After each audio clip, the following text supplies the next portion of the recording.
kita nggak perlu minta tanda untuk segala sesuatu yang sudah jelas. Tapi justru kan kita minta tanda pun patokan kita Alkitab.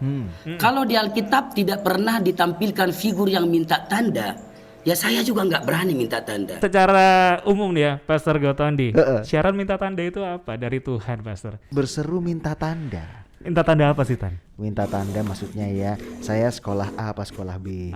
Saya Masa pertanyaannya itu. saya kerja A atau kerja B. Emang apa? Yang paling sering tuh sekarang gini ya. Hah. Tuhan, saya minta tanda dong, dia jodoh saya apa bukan? Nah, itu juga bisa. Tapi kan kita sepertinya kan bingung gitu ya. Syarat minta tanda ini apa? Gitu loh. Syaratnya apa? Apa langsung minta gitu ya? Iya.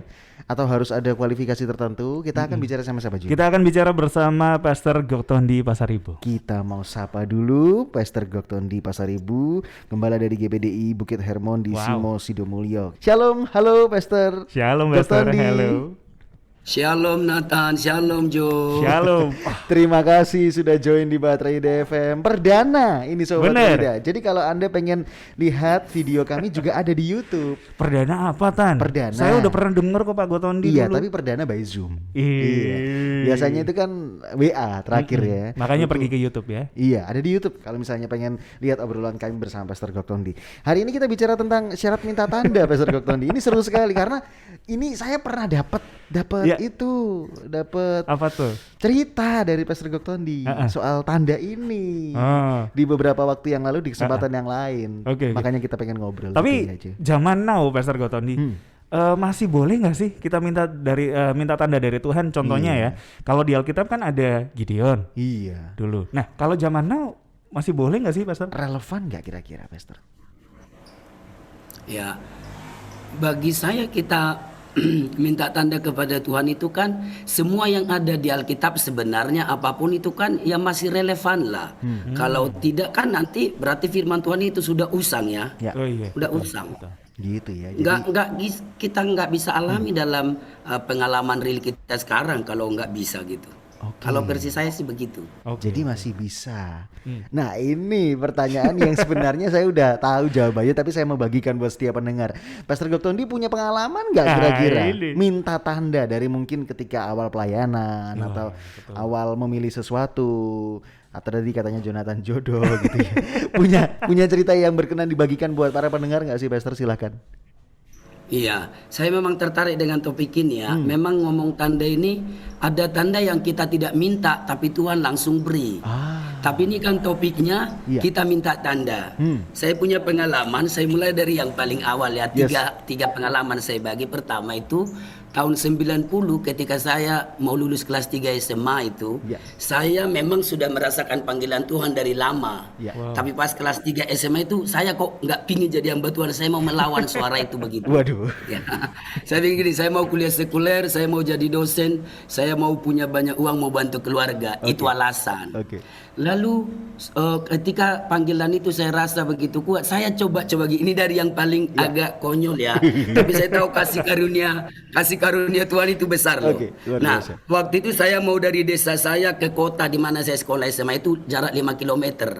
Ini yang agak konyol. Dan kalau sudah malam itu nggak pernah ada mobil, apalagi mobil bagus. Wow. Tapi waktu itu saya bilang gini, Tuhan kalau benar saya lulus jadi hamba Tuhan, saya minta mobil bagus lewat dan saya diizinkan naik.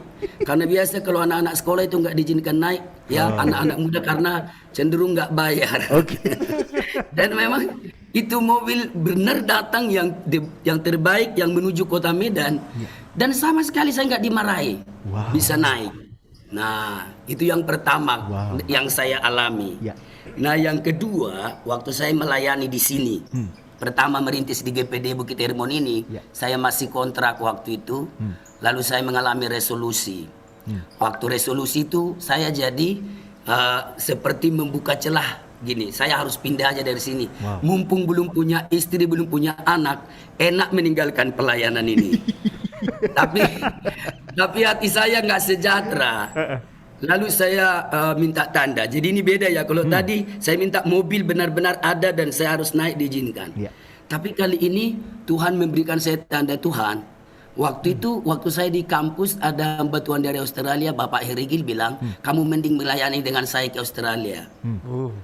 Nah, lalu gara-gara di resolusi ini jadi saya ingat tawaran lama itu. Oke.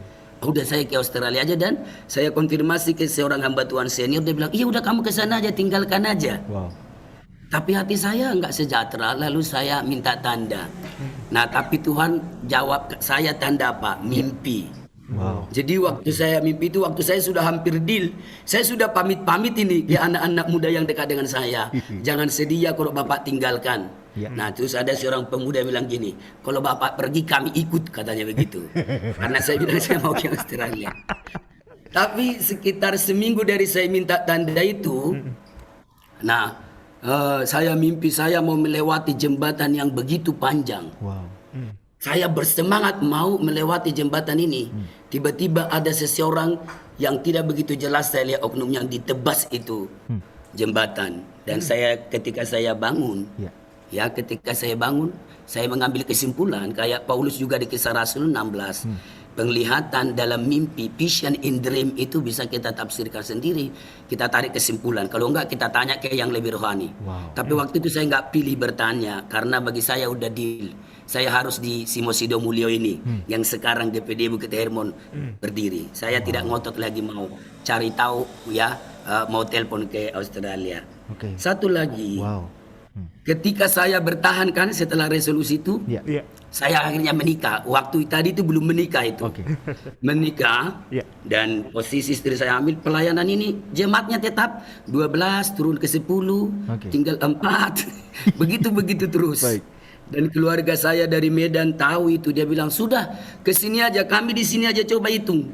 Berapa kakak? Langsung 15 jemaat pertama. Tanah ada. Ini saya kasih 1 kapling begitu, saudara ya." Wow. Jadi tawaran memang untuk saya terus berada melayani di sini di Surabaya ini cukup berat waktu itu. Lalu mertua saya di Kalimantan dengar, daripada ke Medan mending ke Kalimantan. Ini ada jemaat bla bla bla bla gitu ya. Silakan ditarik ke Medan atau ke Kalimantan. Waktu itu saya bilang ke saudara saya di Medan itu, belikan saya tanda dan saya minta tanda ke Tuhan gini.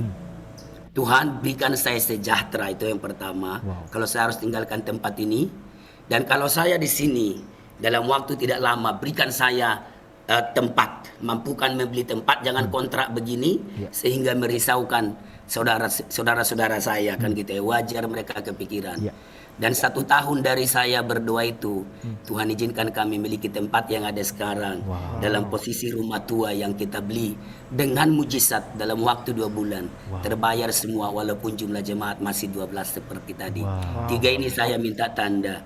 Itu sebabnya ya Nathan dan Joe itu yang membuat saya bertahan di sini. Kemarin waktu saya mulai mengajar ke Amerika, mereka bilang gini, Pak Goktondi ke Amerika saja. Saya bilang, tolong jangan tawari saya ke situ, jangan buat saya berdosa. Karena saya sudah dapat tanda, masa saya mengingkari lagi. Saya mau ada di Surabaya. Begitu yang dapat saya bagikan. Luar biasa. Kalau mau ke Amerika, Nathan boleh ya? Diajak. Nathan boleh pergi katanya. Diajak katanya. Wow, saya kira cuma 1 kisah, ternyata 3, luar biasa sobat. Keren. Tapi satu lagi deh Pastor, ini yang bikin kami juga bingung sebenarnya. Ada beberapa anak Tuhan, sebagian juga bilang bahwa ngapain harus minta tanda? Karena kan sudah ada buku pedoman yaitu namanya Alkitab. Betul. Di zaman dulu kan memang nggak ada, jadi orang minta tanda, langsung tanya ke Tuhan. Sekarang kan ada buku pedomannya, nggak usah minta. Toh kalau kamu minta belum tentu juga dikasih. Nah kalau seperti itu, kebimbangan buat anak Tuhan seperti itu gimana Pastor? Di satu sisi seperti Gideon 4 kali, bayangin. Betul. 3-4 kali kalau nggak salah kan ya, minta tanda. Sekarang kita dihadapkan sama, iya sih sudah ada pedoman yang namanya Alkitab. Apakah harus minta tanda? Seperti itu Pastor, gimana? Oke, memang ya, generali kita nggak perlu minta tanda untuk segala sesuatu yang sudah jelas. Tapi justru kan kita minta tanda pun patokan kita Alkitab. Kalau di Alkitab tidak pernah ditampilkan figur yang minta tanda, ya saya juga nggak berani minta tanda. Wow, iya. Tapi contohnya Gideon itu loh, sampai 3 kali loh minta tanda. Pertama dia bilang, coba buat menyala api dari batu ini, dia taruh persembahan nyala.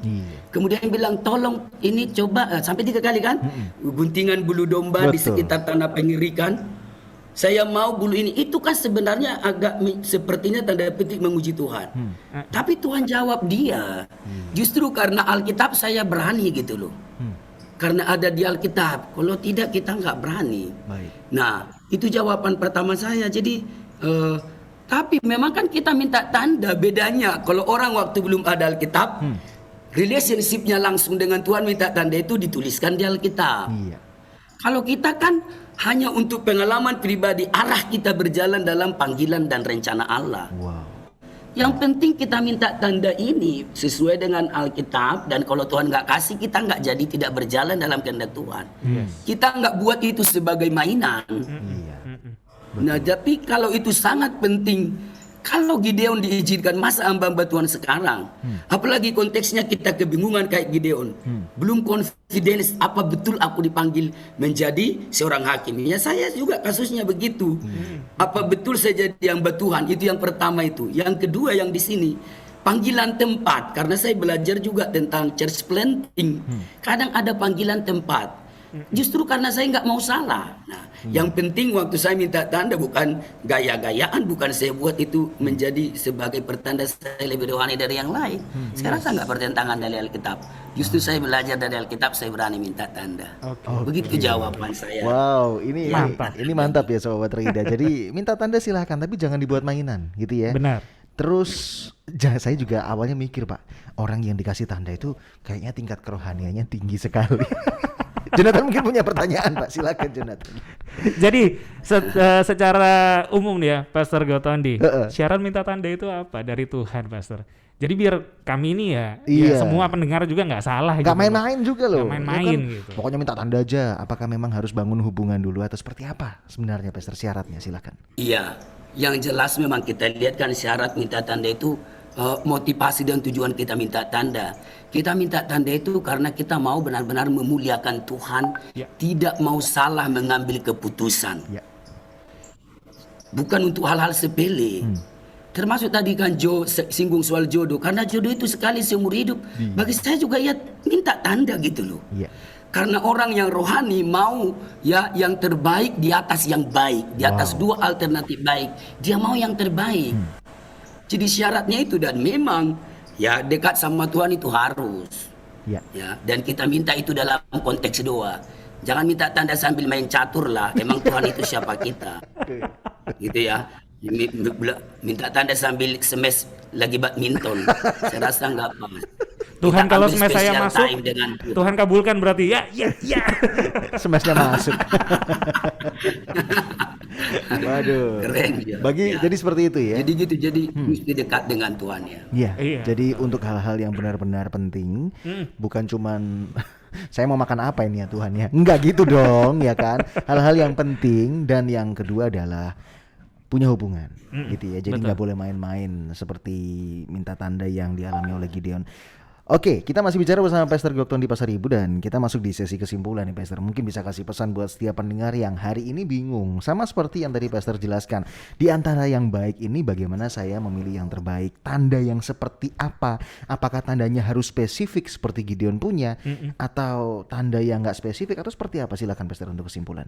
Ya, yang saya bisa sampaikan ke Sobat Bahtera Yuda yang dikasih oleh Tuhan, meminta tanda itu tidak bertentangan dengan Alkitab, asal benar karena kita benar-benar mau yang terbaik dari Tuhan di dua pilihan ini. Karena masalahnya kalau kita salah tanpa bertanya-tanya kepada Tuhan, kan kita tanggung resiko gitu loh. Benar. Kita tanggung resiko. Daud juga salah satu, dia prajurit sudah berpengalaman berperang, masih pakai minta tanda Tuhan, saya maju apa tidak. Nah, soal bagaimana tanda, kita tidak harus persis kayak Gideon. Karena Allah kita sangat kreatif. Tapi yang jelas ada satu kerinduan minta tanda. Entah Tuhan mau jawab kita melalui mimpi, entah Tuhan jawab kita melalui vision, entah Tuhan menjawab kita melalui seorang hamba Tuhan langsung datang mendatangi kita, berkata-kata seperti tanda yang kita minta. Itu kita serahkan ke Tuhan Allah yang sangat kreatif menjawab kerinduan kita tentang sebuah kepastian dari Dia. Sobat Bahtera Yuda, Allah kita hidup dan hubungan dengan Allah itu dinamis sampai sekarang. yang kadang diprokontrakan yang membuat orang jadi agak takut itu pengalaman kita itu nggak dipaksakan ke orang dan itu tidak menambah firman. Yes. Tapi itu akan membuat progres dalam rencana Tuhan. Wow, luar biasa. Tuhan memberkati kita semua. Dahsyat. Amin. Luar biasa kalau bicara tentang tanda. Waduh, Anda bisa ngobrol lanjut lah di Instagram tuh ada Boleh. Instagramnya Pastor Goktondi. Mungkin Anda punya kebimbangan, mungkin butuh penjelasan soal tanda atau mungkin hal-hal yang lain. Saya paling senang bicara sama Pastor Goktondi karena apapun beres gitu ya. Apapun, oh iya tanya ini beres gitu ya. Oh ketemu jawabannya gitu ya. Ada Instagramnya Pastor Goktondi, silakan di follow. Anda bisa follow di Goktondi Pasaribu. Tulisannya gimana? GOKTONDI atau titik gitu ya, Pasaribu. Di Silahkan. situ. Anda bisa follow, berteman. Kalau sudah punya teman rekan-rekan hamba Tuhan kan makin diberkati gitu ya. Seperti yang tadi kita sudah share. Bukan buat sombong-sombongan ya. Bukan. Oke, kenal saya banyak nih.